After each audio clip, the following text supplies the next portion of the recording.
Fala galera, aqui do Redcast, sejam todos muito bem-vindos. Eu sou o Junior Masters e hoje, terça-feira à noite, nós vamos para mais um episódio cheio de conhecimento e informação. E hoje é dia de sabatina. Pois é, nós vamos aqui dar sequência à nossa agenda e dessa vez o assunto é política. Nós vamos falar aqui sobre como anda a corrida presidenciável. Pois é, estamos aí com uma corrida até Brasília para ocupar o cargo máximo da nossa nação. E na sabatina de hoje nós estamos com quem, Sérgio Sacani? Fala pra gente quem é o nosso convidado. Estamos aqui só um negócio, cara. Essa palavra sabatina, eu vou te falar, meu amigo. Quem é da minha época aí, tem até arrepio de ouvir, porque eu tinha sabatina na escola. Sim. Você era sabatinado na escola, não era prova, não, era sabatina. Tipo prova oral. É, exatamente, você tá maluco, odeio isso aí, essa palavra aí. Mas quem tá aqui hoje com a gente aqui, ó, Renan Santos aqui, ó, está aqui do Missão, né? Da missão. Da Missão. É da Missão ou é do Partido Missão? Do Partido Missão ou da missão. Ou da Missão. Show de bola. Então o Renan está aqui, vamos trocar uma ideia aí, discutir aí problema do Brasil que não falta, né? Hoje é discutir os problemas. Você tá da nossa maluco, nação. só tem E problema. as soluções. Estou otimista. Solução eu já falo aqui desde cara. Eu sei que o Renan não concorda, nem o Arthur também não concorda, mas a solução, meu amigo, é aqui, ó. Uns 25 quilômetros daqui. Terminal 3. Todo dia, sai uma série de aviões. Você pode escolher por qualquer canto. Sair de Guarulhos. Meu amigo, Será cara. qualquer Eu amo esse homem, mas não gosto de discordar dele. Mas aqui eu vou discordar. Pô.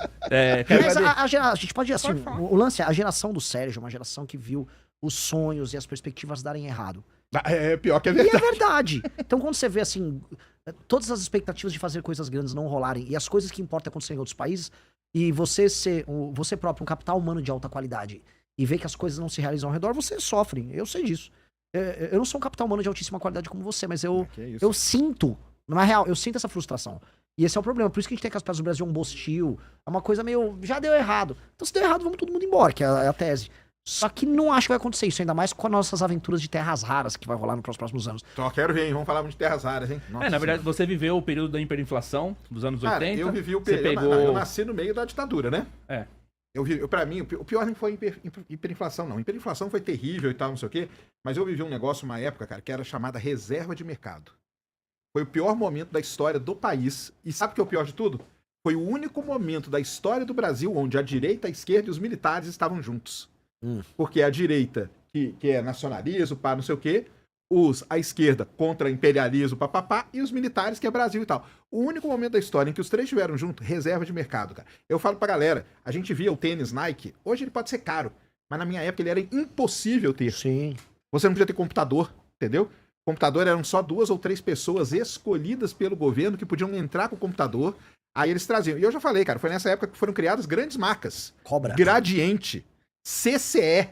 Meu amigo, cara, nossa, pelo amor de Deus, não é bom nem lembrar. Reserva de mercado, ó, os analistas econômicos, eles falam que, no mínimo, a reserva de mercado atrasou o país uns 30 anos. No mínimo uns 30 anos. Sempre isso vira lobby. Tanto que, perceba assim, a Fiesp, qual a função social da Fiesp? Num país que se desindustrializou. Eles ficaram trabalhando só com reserva de mercado. É. Mesmo a Anfávia, que trabalha com a parte de automóveis, todo o lobby que eles tiveram ao longo das últimas décadas foi Sim. em gerar reserva de mercado. E aí a indústria automobilística acabou. É, exatamente. Olha como terminou. O Marcos Lisboa, que era o grande advogado dessa questão da indústria nacional, das grandes montadoras e tudo mais, vamos proteger. Não, ele era o contrário. O mercado automotivo. Não, o Lisboa ele era o advogado contra essa tese. Ele abriu o mercado lá pro Marcos Lisboa. Não, ele mudou. Ele foi um cara que mudou de lado. Lisboa? Marcos Lisboa. Que eu sei do Lisboa, ele sempre foi altamente contrário a qualquer tipo de protecionismo e intervenção. Tanto que ele é o maior inimigo da Zona Franca de Manaus, com razão. Sim, o Lisboa, ele é bem do... O Lisboa tem um vídeo famosíssimo, em que ele vai num evento, acho que da Anfávia, que é essa federação, e aí eles, o que fazer no setor? Ele, cara, literalmente o que vocês não fizeram nos últimos anos. Se vocês tivessem direcionado esse lobby de vocês, em vez de ficar protegendo o setor, para ter reformas de É competitividade. isso aí. Porque no fim do dia, todos os assuntos que a gente vai abordar aqui vão bater nisso. Vamos ter uma indústria ligada, vamos dizer, aos subprodutos oriundos das terras raras. Pode falar com o Trump, pode falar com quem quiser. Se você não tiver uma reforma de competitividade, não dá pra ter uma empresa aqui. E se não dá pra ter empresa aqui, não vai rolar nada aqui. E este é o problema. Essas empresas, esse lobby, nunca foi a favor dessas reformas de competitividade. Ele só queria cuidar dos interesses mais mesquinhos do setor e o setor termina quebrado. É osso. Aí a única coisa, assim, o colo foi terrível, obviamente, horrível e tal, mas uma coisa boa que ele fez foi abrir, né? Aí quando abriu lá, aí foi uma... Mas isso é terrível, cara, porque aquele período ruim, viu? A hiperinflação era também, cara. Hiperinflação, eu lembro que eu ia no supermercado com a minha mãe, cara, ela recebia o salário, a gente ia imediatamente no mercado, enchia 4 carrinhos. Sabe o que aconteceu nessa época? começou a ter... Olha só que coisa interessante, hein? As casas brasileiras começaram a ter uma coisa que nunca tinham antes. Despensa. Sim, bem Sabe, lembrado. dispensa? Pra você fazer estoque, Pra lógico. você vai estocar a comida. Uhum. E outra coisa, sabe o que começou a vender muito no Brasil? Que não tinha? Freezer. Porque você comprava carne e congelava a carne. Nossa, você lembrou. E lembra Então, do período que freezer- acabou a carne também? Isso, aí Essa depois época. teve o período. Então aquele freezer horizontal assim, começou a vender no Brasil foi nessa época, porque a gente tinha que ir no supermercado, comprar tudo, porque se você não comprasse naquele dia, no dia seguinte seu salário já não valia mais do que você tinha ganho. No outro dia, pior ainda. E assim ia indo.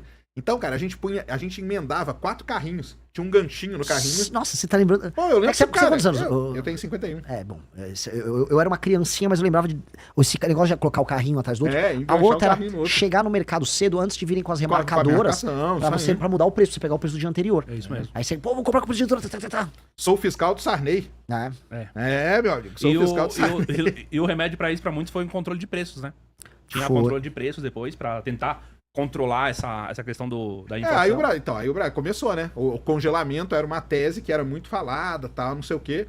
Até que os caras lá, 4 caras, né? Que agora eu não vou lembrar o nome deles, que eles se reuniram, os economistas lá, e montaram o que foi a base aí do tal do Plano Real, né? Depois de algum tempo e tal, porque viram que esse negócio de congelamento de preço não dava certo e tal. É uma história aí. Quem nunca ouviu essa história aí, eu acho que tem um podcast só de áudio no Spotify. Agora eu não sei se é do Estadão que fez, a FU, um desses caras aí, que entrevistaram esses caras do Plano Real, entendeu? Uhum. E é muito legal contar, eles contam essa história, porque eram teses econômicas, entendeu? O cara que criou a... Como que chamava lá, cara? O RV? Né? Então, teve a URV, né? Que aí o Fernando Henrique que foi o cara ali, Sim. mas os economistas... Era a turma que da Casa tavam- das Garças, que era um grupo geral da PUC do Rio, Isso! que tinha o Gustavo Franco, acho que o Pérez Farida era da Pérez PUC do Rio. Arida. E tinha mais 2, tô esquecendo agora o nome deles, mas o mais famoso ficaram o Gustavo Franco e o Pérez Farida. O Pérez Arida criou, ele escreveu o famoso artigo Belíndia, que era uma mistura verdade. de Brasil com Índia, que era um país que ele imaginava onde as coisas poderiam funcionar, lembra disso? Sim. Isso aí foi um período interessante da história do Brasil, E cara. foi uma revolução que esses caras fizeram. Foi. Uma revolução, Foi. assim. Mas estamos num preâmbulo grande aqui. Isso aí. Mas eu sou dessa época, por isso que eu quero... Mas você tá me trazendo agora um exemplo de como as coisas podem dar certo. Pode, né? Deu certo. Te dou um exemplo, a gente resolveu hiperinflação, Resolveu a hiperinflação. que é um Exatamente. problema muito maior do que resolver quilombolas Sim. Não, isso aí com certeza. na Não, base de cara, Alcântara. o negócio é que o Brasil, até uma pergunta aí, até já pra começar, né, como Pode que é essa começar. batida.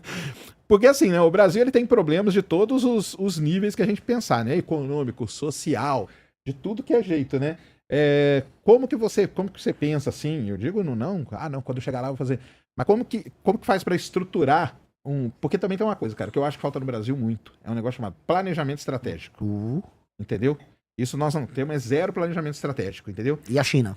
A China tem. A China só é. A China é planejamento estratégico e de longo prazo ainda, que é uma maravilha. Mas aí como que vocês pensam isso? Como que vocês estruturam? Porque, obviamente, tudo é meio que importante, né? Então, assim, como que vocês priorizam? Como que vocês estão pensando nessa toda essa... Porque é muito problema, cara. Tem problema na educação, tem problema na economia, tem problema na reforma tributária, reforma administrativa. Aí tem problema de riquezas, não só da terra raras, mas do próprio petróleo e tudo, entendeu? Energia. Então, como que vocês ou priorizam isso, ou como que vocês tentam bolar esse planejamento aí? Ou seja, essa é a pergunta de $1 trilhão, né? Porque, como é que eu coloco... A gente, quando estruturou o livro amarelo, a gente tentou tornar, vamos dizer, a série de pastas que um presidente teria, os ministérios, num todo coerente. As coisas têm que conversar entre si. Então, o seu planejamento para educação tem que ter a ver também com o seu planejamento sobre desenvolvimento econômico, novas tecnologias. Assim como a parte de segurança pública tem tudo a ver com habitação. A parte de desenvolvimento regional tem tudo a ver com reforma política. E para a gente conseguir estruturar, e hoje eu ir nas entrevistas e explicar, ok, nós temos um plano, demorou, e mesmo assim, eu faço lives diariamente, converso com pessoas que manjam dos assuntos que importam em termos de economia, e mesmo assim, você estruturar no todo coerente é muito difícil. E eu acho que hoje a gente tem um caminho. O caminho que eu digo é entender o que é, onde eu quero chegar e de onde eu tenho que começar. Onde eu tenho que chegar eu sempre olho assim, em perspectiva, daqui 30 anos, qual é o Brasil que eu quero ter?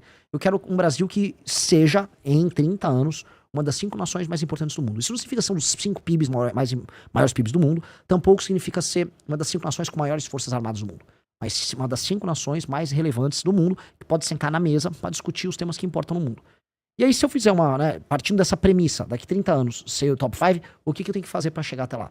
Eu acho que a discussão começa aí. E aí, quando a gente olha o tamanho do problema, a gente fala, ok, Se por um lado há uns atalhos no caminho e e elementos que ajudam a gente a acelerar e tirar o gap em algumas áreas, eu acho que a discussão sobre terras raras nos leva para isso. Ela é um acelerador do nosso atraso, ela tira do nosso atraso e pode encaminhar a gente em algumas áreas. Por outros, a gente tem temas que são, assim, do século XIX. Especialmente a questão política a nossa política é uma política do século XIX mesmo, uma política patrimonialista pós-feudal, vamos colocar assim, é um coronelismo com características pré-modernas. Mas como eu estruturo isso? Primeiro você tem que entender, eu preciso criar um vínculo e um ato quase fundacional com o povo do país que eu vivo, com um tema que é central, que vai unir do rico ao pobre, da pessoa do norte ao sul, do branco ao negro. E esse tema é segurança pública. O tema é segurança pública. O assalto no Brasil, ele é muito democrático. Todo mundo já foi assaltado, de todas as classes sociais. Todo mundo viveu, vamos dizer, um ataque à sua propriedade ou à sua dignidade por conta da violência. E a pessoa que endereçar essa questão, ela abre um leque de opções de reconstrução de um país. E uma coisa puxa a outra. Então, eu não consigo resolver, por exemplo, os maiores problemas que envolvem IDH no Brasil, que estão nas cidades mais pobres do país e nas periferias, se eu não tiver acesso a esses lugares. Então, começa por isso. Eu tenho que retomar o território brasileiro. O ato de retomar vai me dar um resultado prático grande em termos de aplicação de políticas públicas nesses lugares. Mas ele também vai me dar um ato simbólico que ninguém tá levando em consideração, de ser o primeiro presidente que olhou para esse problema e resolveu esse problema. Para andar com isso, por isso que esses temas são uma coisa muito complexa. Tem toda uma agenda de nova legislação para matéria penal, para matéria da lei de execuções penais e porque a gente chama hoje, na hora de enfrentar o crime organizado, de direito penal do inimigo, que é uma legislação própria para que você faça com que o membro de uma facção ele tenha um status jurídico especial, que é basicamente ele ter menos direitos, diminui muito o direito de defesa dele e faço a pena para ele ser mais alta. A implementação disso também tem que envolver inteligência. Então eu preciso da Polícia Federal atuando junto com o AF, eu vou precisar, por exemplo, para não deixar a droga entrar pelo Mato Grosso do Sul, eu vou precisar da FAB atuando ali, eu vou precisar de drone também, vou precisar de monitoramento. E assim que essa droga que entrou, ela vai passar para o Mato Grosso do Sul, ela vai passar para o interior de São Paulo, eu tenho que ter inteligência para pegar uma empresa americana que coloca cocaína dentro de um container de café, porque tem uma densidade similar, e ela vai parar no porto sem ser detectada. Então eu tenho que pegar essas empresas no meio. Assim como eu tenho que pegar ali na Baixada Santista, tomar as favelas que estão na Baixada Santista, que o PCC usa como uma espécie de doca para montar o pacote que será exportado e retomar o Porto de Santos. Todas essas ações são ações integradas que o presidente da República tem que ter só para começar a endereçar o enfrentamento ao crime organizado. E isso vai me abrir uma série de possibilidades em termos de popularidade, para enquanto presidente da República eu responder às outras reformas que vão precisar ser feitas já com uma legitimidade, que é um presidente que precisa entregar coisas, e entregar aí, para falar, vamos dizer, de maneira prática de uma outra área, a outra coisa mais premente, que é também urgente, que é uma reforma fiscal para ontem, que é as contas públicas no Brasil estão estourando, a relação dívida-PIB, ela tá subindo, a gente tá indo para uma questão de insolvência e incapacidade de renegociar as próprias dívidas, dado que essa relação dívida-PIB tá estourando, e alguém vai precisar fazer uma reforma fiscal focada em despesa colossal. Seremos nós a fazer isso.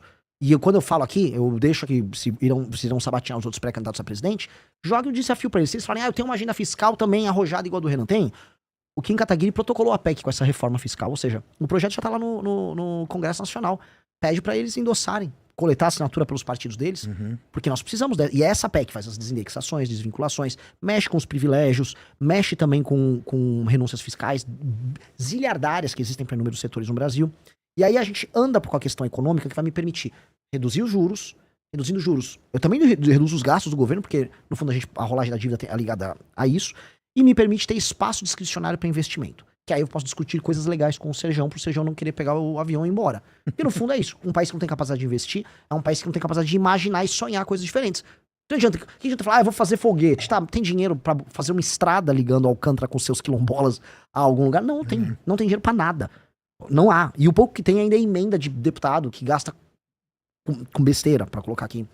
Então, essas duas coisas, segurança pública e uma reforma fiscal, vão me permitir ter um colchão de credibilidade e entrada de dólares no Brasil e uma calmaria do ponto de vista econômico, enquanto eu retomo uma dignidade pra nós. Isso é base. Isso seria, vamos dizer, a base que eu preciso para começar. Você acha que seria o quê? Tipo, no planejamento de vocês é o quê? Os 2 primeiros anos? É o quê? Não, tempo vocês... não. A reforma fiscal eu preciso fazer antes de eu assumir, na transição. Entendi. Existe todo o presidente, ele passa uma PEC de transição. O Lula passou. Eu preciso passar a PEC que o Kim protocolou na transição. Entendi. Eu tenho que gastar capital político. Aí você já entra votando ela, é isso? Já entro com ela votada. Tá. Eu tenho que botar na transição. Então eu tenho que usar toda a credibilidade de uma vitória eleitoral para passar essa PEC fiscal. E aí, a curva, né, a expectativa de juros no Brasil ser decrescente, dinheiro entra e a gente começa a reverter a expectativa negativa na economia brasileira. E aí as pessoas começarem a imaginar, dá pra ter investimento de longo prazo aqui. E, ao mesmo tempo, aí eu iniciar meu enfrentamento ao crime organizado, que vai me gerar uma legitimidade e, ao mesmo tempo, uma retomada dessas áreas. Isso são a base, é a base de tudo. Aí eu preciso começar. Primeira derivada da área econômica. Eu preciso ter uma reforma de competitividade. E o que é reforma de competitividade? Eu faço um primeiro ano. Eu tenho que passar uma agenda que facilite contratação, demissão, abertura e fechamento de empresas. Eu preciso endereçar os investimentos em infraestrutura, estradas de rodagens, ferrovias, energia, para começar a ter complexos econômicos mais funcionais no Brasil. Eu preciso ter marcos regulatórios, por exemplo, ligados à cobrança de dívida no Brasil, que você cobrar uma dívida no Brasil é um caos. Um banco te emprestar um dinheiro e você coloca uma garantia, uma máquina numa empresa. Para cobrar a máquina e para o banco pegar a máquina em pagamento se você não pagar, são anos. Então o banco é mais fácil de cobrar um spread bancário muito alto, porque ele sabe que a capacidade de cobrança dele é baixa. A gente tem que facilitar isso. Eu odeio o banco. Dito isso, eu entendo a lógica do banco saber que ele vai tomar um calote quase sempre. Então tem que facilitar. Dê uma garantia, seja fácil de executar. A gente tem que ter maior velocidade nesses processos. Tudo isso facilita fazer negócio. E tudo isso facilita com que um gringo venha pra cá instalar uma fábrica, ou que um brasileiro tire o dinheiro dele da renda fixa, um empresário, e comece a investir em negócios aqui.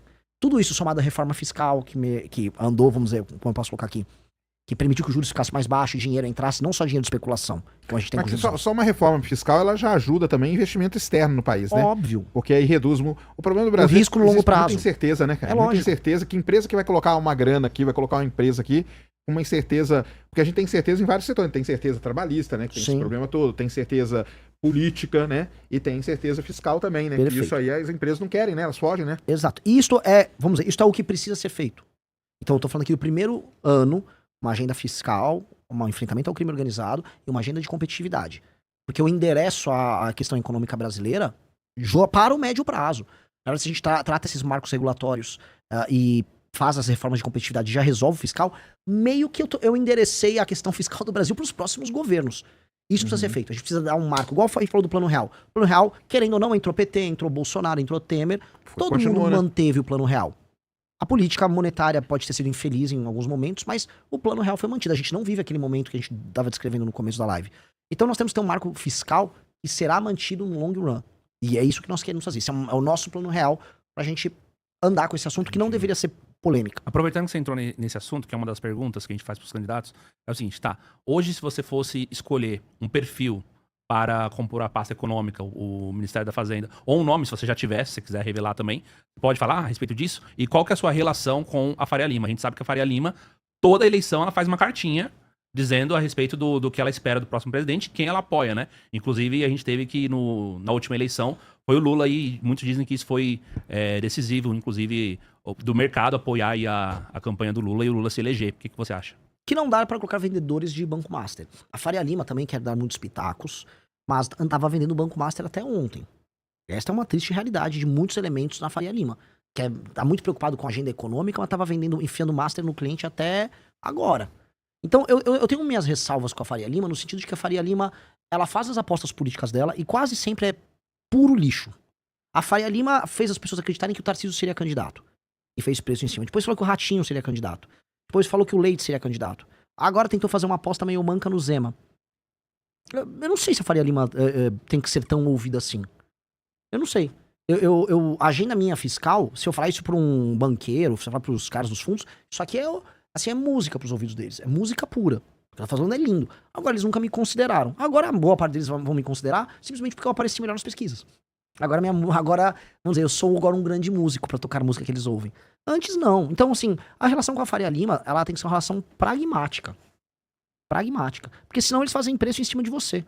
E a questão toda pra mim é o seguinte, eu não vou não vou estabelecer os nomes para um time econômico nosso baseado no o que a Faria Lima quer, mas sim o que o Brasil precisa.